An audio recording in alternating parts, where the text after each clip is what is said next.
오늘 우리에게 주신 하나님의 말씀 볼게요.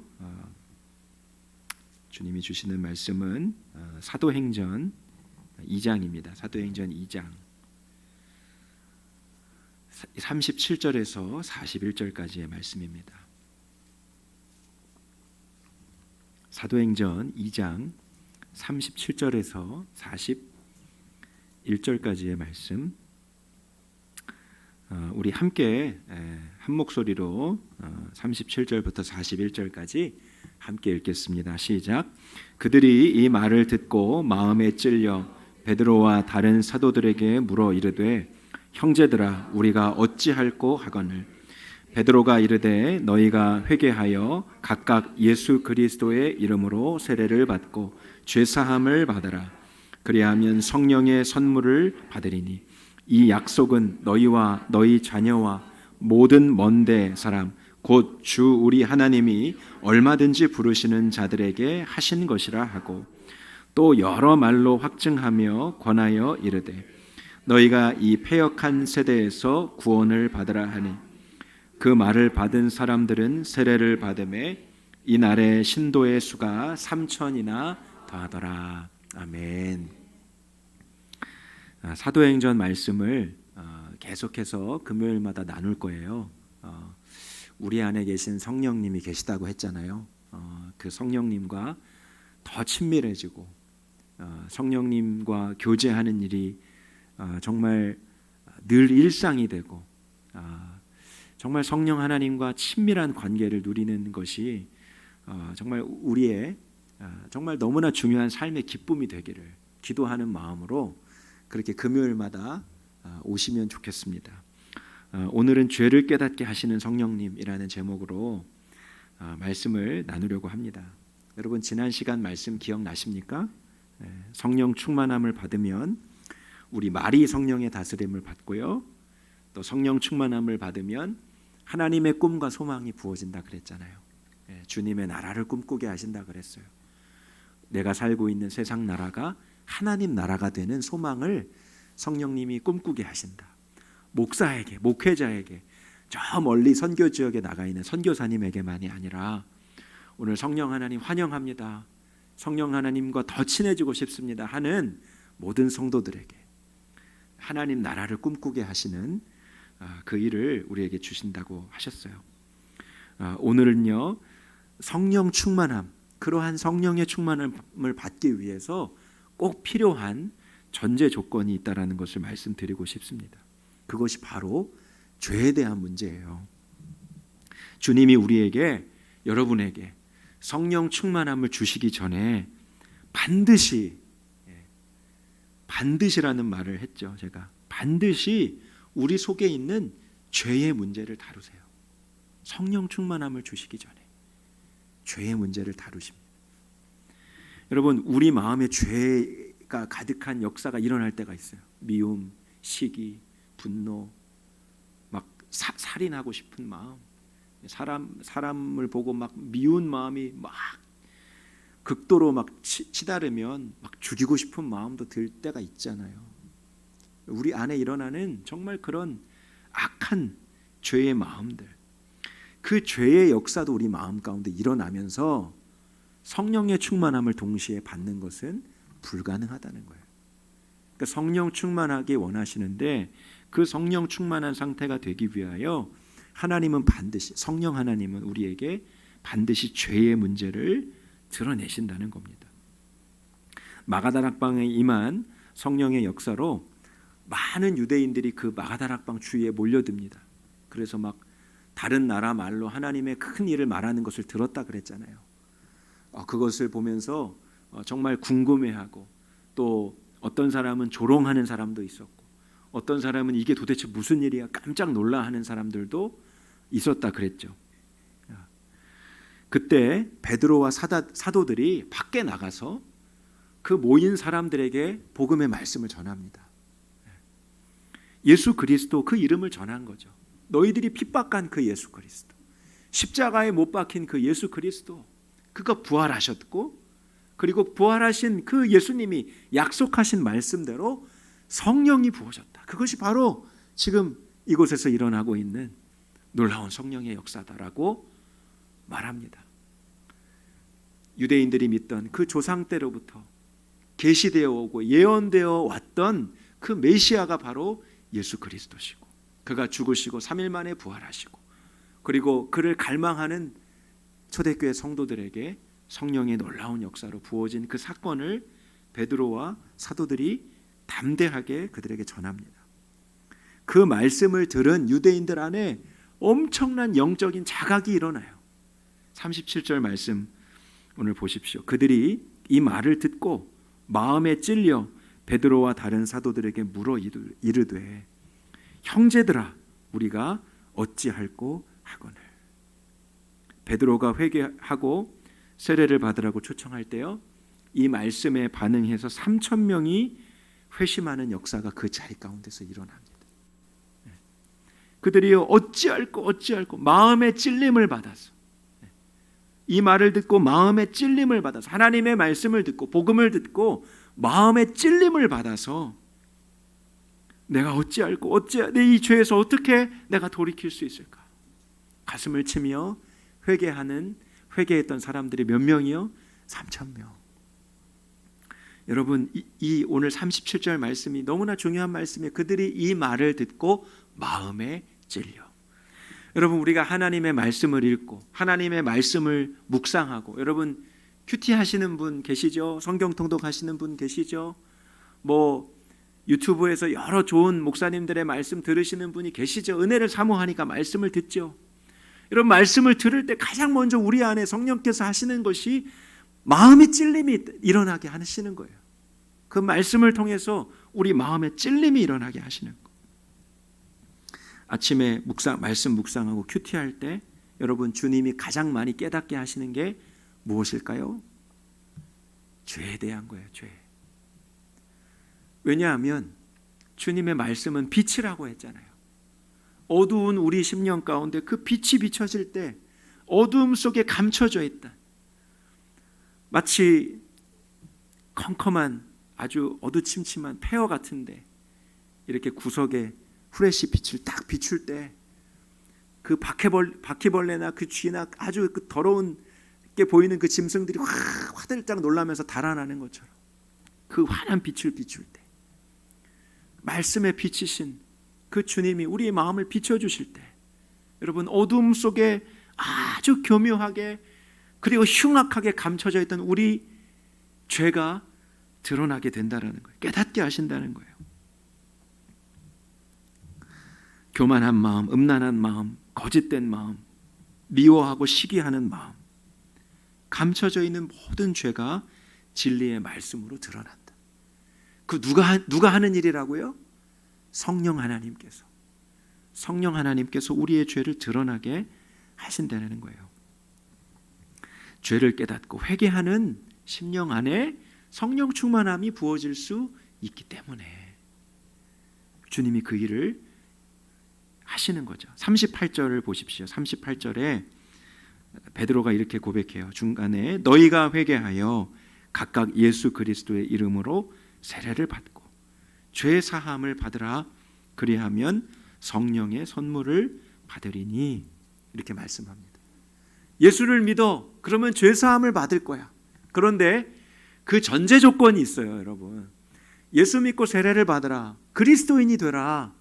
그러면 놀라운 은혜, 죄 사함의 은혜, 놀라운 은혜를, 축복을 부어 주실 거야. 그런데 가장 먼저 베드로가 말하는 게 뭐예요? 명령하는 게 뭐예요? 너희가 회개하여. 회개라는 것은 무엇입니까? 죄에서 돌이키는 것입니다.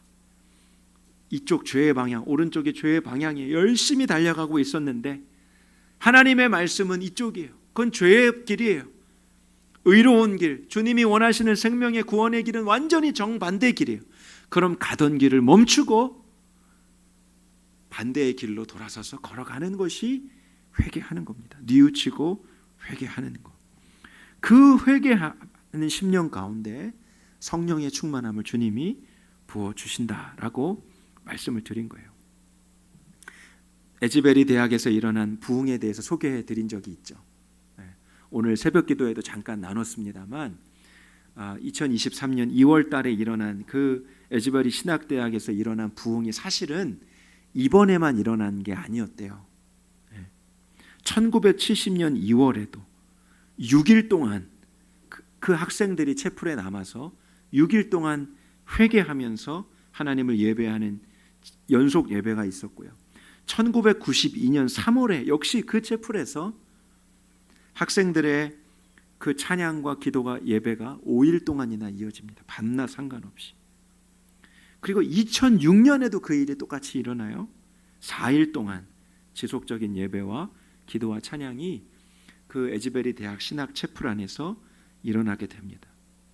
근데 여러분, 이 성령의 역사가 일어날 때마다 그 마중물 역할을 했던 사람들이 있는데 소수의 학생들이에요. 소수의 학생들. 예배를 드리는 가운데 말씀을 듣다가 마음의 찔림을 받아서 단 위로 나와서 간증한 거예요. 내가 오늘 여러분에게 간증할 것이 있습니다. 고백할 것이 있습니다. 그러면서 자기가 저질렀던 죄에 대해서 공개 자백하며 회개하는 사건들이 있었던 거예요. 그 회개가 얼마나 참 가슴 떨리고 부끄러운 일이었겠습니까? 그런데 이것을 고백하지 않고는 견딜 수가 없는 거겠지. 그 회개의 고백을 듣고 야, 저거 진짜 나쁜 놈이었네. 사람들이 손가락질하는 것이 아니고 나도 잘못했습니다. 나도 죄인입니다. 그러면서 학생들 안에 죄에 대해서 자각하고 그것을 고백하는 일들이 부흥의 역사로 일어난 거예요. 한국교회의 성령의 역사 가운데 가장 놀라운 부흥의 사건을 말할 때 1907년 평양 대부흥운동을 말합니다. 여러분, 공교롭게 그게 북한에서 일어났어요. 북한 땅. 평양에서 장대연교회에서 부흥의 역사가 놀랍게 일어납니다. 1907년 1월 2일부터 1월 15일까지 평양 장대연교회에서 평안남도 도사경회가 열려요. 평안남도 도사경회. 은혜를 사모하는 전국의 사람들이 그 평양 장대연교회에 모입니다. 한 1000여 명 정도 모였다고 해요. 그런데 거의 2주 동안이나 한 14일 동안 진행되는 집회가 하루 이틀 진행되어져 가는데 어떤 충만한 성령의 역사가 일어나는 것이 아니라 밋밋하게 그 집회가 진행되더라는 거예요. 그래서 이렇게 집회가 끝나면 안 된다. 2주 동안이나 이 시작된 이 진행되고 있는 이 집회 가운데 이렇게 냉랭함 속에 이 집회가 끝날 수는 없다. 그래서 그 장대연교회 길선주 장로님과 그리고 선교사님들이 모여서 기도회를 하기 시작합니다. 14일 날 되는 날 정오 기도회에 모여요. 우리가 내일이면 집회가 끝나는데 사경회가 끝나는데 이렇게 끝날 수는 없다. 마지막 시간까지라도 하나님께서 은혜를 부어주시기를 우리가 기도하자. 그러면서 길선주 장로와 선교사들이 함께 모여서 기도합니다. 오전 집회가 끝나요. 자, 이제 들어갈 사람, 점심 먹으러 갈 사람 다 집에 가십시오. 우리는 기도할 것입니다. 600명이 그 둘째 날 집회가 끝나고 남아서 기도를 시작합니다. 정오의 기도를 시작하는데 그 기도가 새벽 2시까지 이어졌대요. 새벽 2시까지. 얼마나 뜨겁게 기도했길래. 근데 이 기도가 어떻게 새벽 2시까지 이렇게 뜨거운 기도가 될 수 있었을까? 이 길선주 장로님이 큰 역할을 하게 돼요. 이 장대연교회 모인 600명의 성도들 가운데 주님이 견딜 수 없는 마음을 주십니다. 앞에 나가서 너의 죄를 고백하라. 그러면서 그 길선주 장로가 나가서 고백하는 거예요. 제가 사실은 하나님 앞에 그리고 많은 성도들 앞에 지은 죄가 있습니다. 그게 뭐냐면 1년 전에 세상을 떠난 자신의 친구가 자기에게 맡겨둔 돈이 있었어요. 그 친구의 그 재산을 정리하면서 그 친구의 재산 중에 100달러에 해당하는 그 당시로서는 아주 거금이죠. 지금으로부터 거의 100년 전에 100달러니까 얼마나 큰 거금이었겠습니까? 지금 얼마로 환산할 수 있을지는 모르지만 뭐 수억 원이 될지 수십억 원이 될지 모르겠어요. 그런데 그 죽은 친구의 그 재산을 이 길손주 장로가 이걸 착복한 거예요.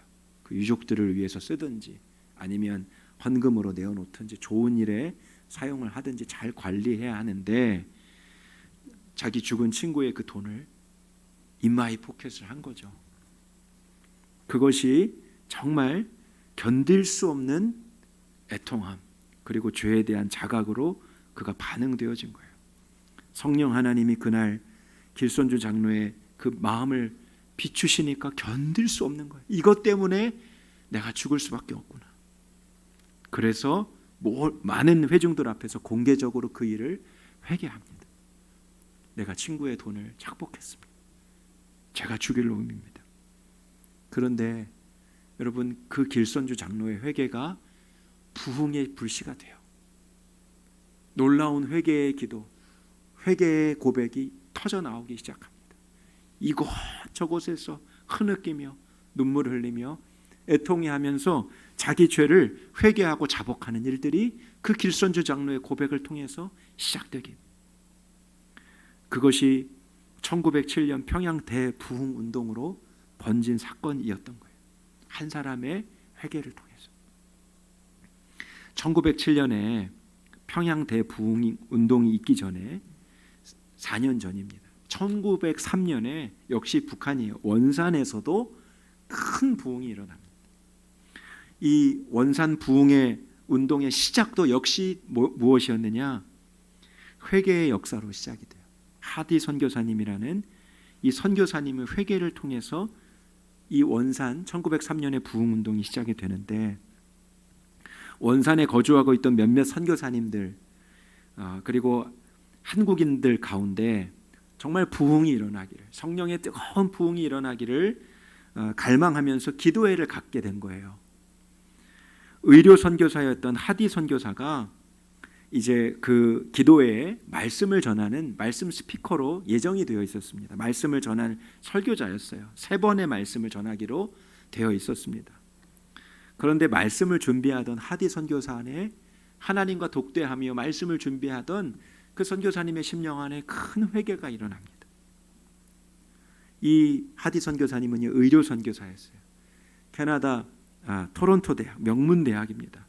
의과대학을 졸업하고 하나님의 부름을 받아서 의료 선교사로 한국에 왔는데 이 한국인들이 너무 미개해 보이는 거예요.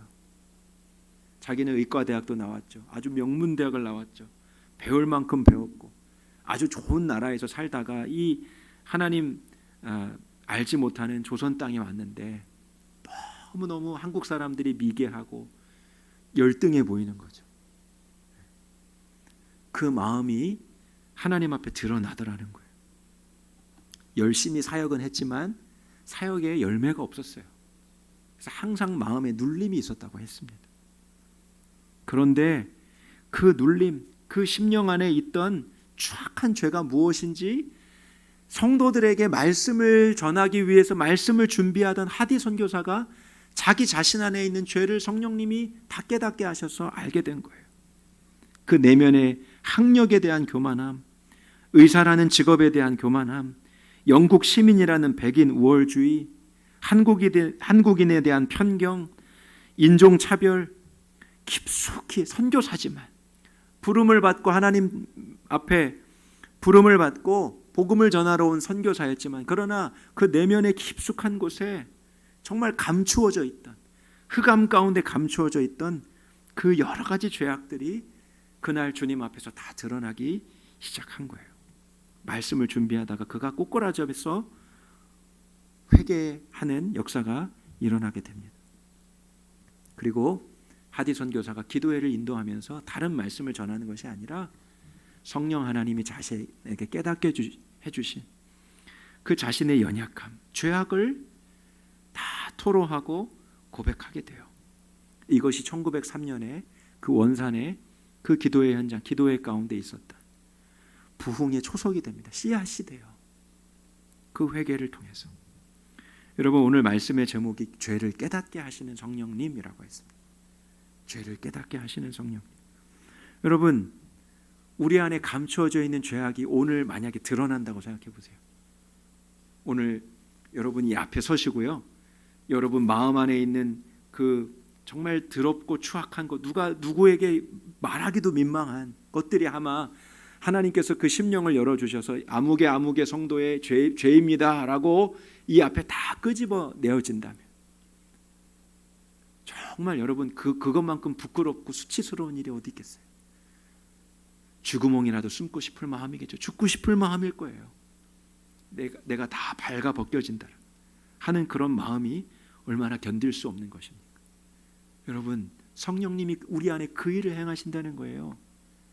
주님의 말씀 앞에서, 주님 앞에서 우리 내면이 온전히 발가 벗겨지도록 부끄럽고 수치스러운 죄를 드러내신다라는 거예요.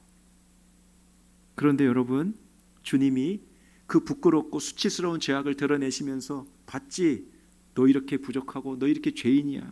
너 어떻게 이런 죄를 졌어? 야, 네가 그러고도 집사냐? 네가 그러고도 장로냐? 네가 그러고도 목사고 선교사고 네가 그러고도 사역자라고 할 수 있어? 네가 그러고도 세상에서 그리스도인이라고 할 수 있어? 성령님이 우리를 정죄하시기 위해서 그 죄를 다 끄집어내시는 것일까요? 그렇지 않죠.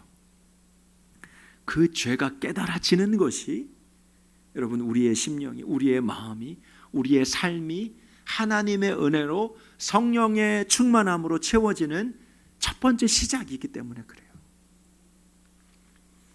정결해진 우리의 심령에 주님이 오셔서 우리의 마음을 다스려 주시기 위한 첫 번째 단계이기 때문에 그렇습니다.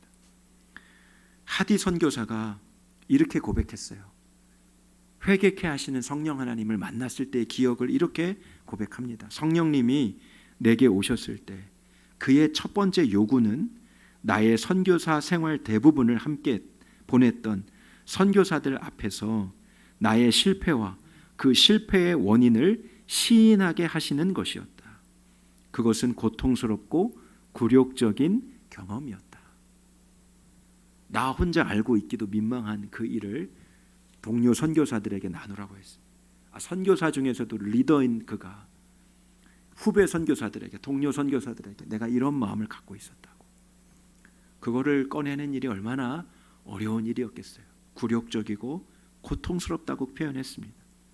그런데 여러분, 그 굴욕적이고 고통스러운 고백을 통해서 어떤 일이 일어납니까?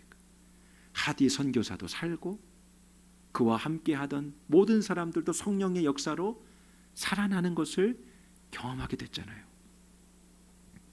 1903년 원산 대부흥 운동이 있은 지 1년 뒤에, 그 놀라운 부흥의 현장, 부흥의 역사가 일어난 지 1년 뒤에 하디 선교사가 1년 동안의 일을 되짚어 보면서 또한 이렇게 고백해요.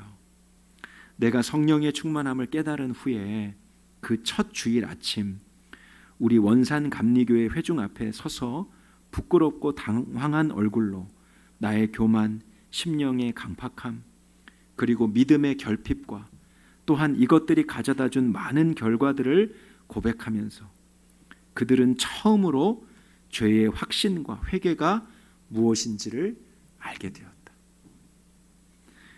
그 하디 선교사의 고백을 통해서 죄가 무엇인지, 그리고 죄를 회개한다라는 것이 무엇인지 함께 모인 이들도 깨닫고 알게 되었다라는 거예요. 참된 부흥이 어디에서 오는지, 우리의 심령이 어떻게 하나님 앞에서 살아날 수 있는지, 우리가 참된 그리스도인으로 어떻게 하나님 앞에 설 수 있는지, 그 하디 선교사의 회개를 통해서 하디 자신도 깨닫게 되고 모든 회중들도 그 부흥의 역사, 회개의 역사를 알게 되었다. 무엇보다 죄가 깨달아지고 고백되어지고 이 죄를 주님이 어떻게 다루시고 어떻게 이 죄의 문제를 해결하시는지 알게 되었다는 거예요. 회개가 무엇인지 알게 되었다는 거예요.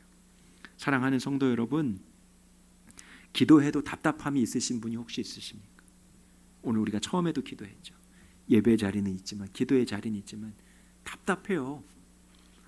뭔가 말씀도 듣고 통성 기도도 하고 그렇게 기도도 하는데 여전히 답답함이 있어요. 뭔가 답답함, 뚫리지 않는 답답함. 여러분, 오늘 기도하면서 한번 정직한 기도를 드려보세요. 하나님, 제 마음이 왜 이렇게 답답하죠? 오늘 제가 교사도 섬기고 식당 봉사도 하고 여러 가지 사역도 열심히 하고요. 이제 우리들 교회 뭔가 새롭게 시작되는 그런 분위기 속에서 뭔가 이제 해야 될 일들도 많아지고요. 예배도 열심히 참석하고요. 기도 모임도 참석하는 건데 주님, 제 마음이 왜 이렇게 답답하죠? 제 마음에 뭔가 이렇게 시원케 되는 그런 영적인 어떤 시원케 되는 역사, 그것이 왜 느껴지지 않죠? 여러분, 절대 그 마음을 그냥 넘겨서는 안 됩니다. 주님께 진실하고 정직한 기도를 한번 드려보세요. 주님, 제 마음이 왜 그렇죠? 혹시 내 안에 성령의 충만함을 가로막는 죄가 있지는 않습니까? 오늘 하나님, 제가 주님 앞에 정말 토설하고 고백해야 될 죄가 있지는 않습니까? 여러분, 주님이 반드시 응답을 주실 거예요. 깨닫게 하실 거예요. 드러내실 거예요. 여러분, 주님의 그 말씀 앞에 우리가 또 정직하게 반응하며 나가는 것이죠. 회개하며 나가는 것입니다. 오늘 기도하면서 여러분 안에, 정말 여러분 마음 안에 빛이 비추어지는 역사가 있기를 축복합니다. 오늘 내가 깨닫고 버려야 될 죄가 있지는 않을까? 내가 하나님 앞에 용서를 구하고, 그리고 주님의 은혜를 구해야 돼, 주님의 긍휼을 구해야 돼, 죄가 있지는 않을까? 나도 깨닫지 못했던, 고의가 아니었는데 미처 깨닫지 못했던 정말 죄가 있지는 않을까? 주님의 말씀으로만 깨달아지는 그 은혜가 여러분 안에 있기를 원합니다. 저는 오늘 본문 말씀을 묵상하면서요, 또 한 가지 붙잡고 싶은 메시지가 있다고 생각해요. 베드로가 회개하고 예수 이름으로 세례를 받으시오, 그렇게 외쳐서 말씀을 전한 후에 이렇게 말하죠. 39절 말씀입니다. 39절 말씀 한번 같이 읽어보겠습니다. 39절 말씀 시작. 이 약속은 너희와 너희 자녀와 모든 먼데 사람 곧 주 우리 하나님이 얼마든지 부르시는 자들에게 하신 것이라. 새번역 성경으로 제가 한 번 더 읽어드릴게요. 새번역 성경은 이렇게 번역하고 있어요. 이 약속은 여러분과 여러분의 자녀와 또 멀리 떨어져 있는 모든 사람, 곧 우리 주 하나님께서 부르시는 모든 사람에게 주신 것입니다.